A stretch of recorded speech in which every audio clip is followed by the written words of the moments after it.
guys, welcome to Misty's Art Gallery.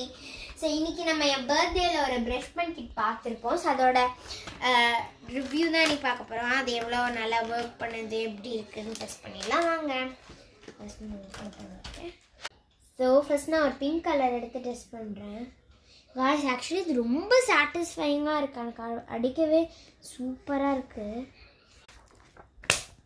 So இது அவ்வளோ colours இருக்குது பாருங்கள், சூப்பராக இருக்குல்ல. ஒரு பர்பிள், நியான் பிங்க், அதுக்கடுத்து ரோஸ், அதுக்கடுத்து ஒரு dark blue and light blue, sky blue or and dark green, light green, அதுக்கடுத்து ஒரு ஆரஞ்ச், எல்லோ, ரெட், அதுக்கடுத்து ஒரு ப்ரௌன் அண்ட் ஃபைனலி ஒரு பிளாக். ஸோ இவ்வளோ ஷேட்ஸ் இருக்குது மொத்தமாக. ஓகே, இப்போ நம்ம பிளெண்டிங் இதுதான் பார்க்க போகிறோம். ஸோ இதை நம்ம பிளெண்ட் பண்ணிடலாம். அவ்வளோ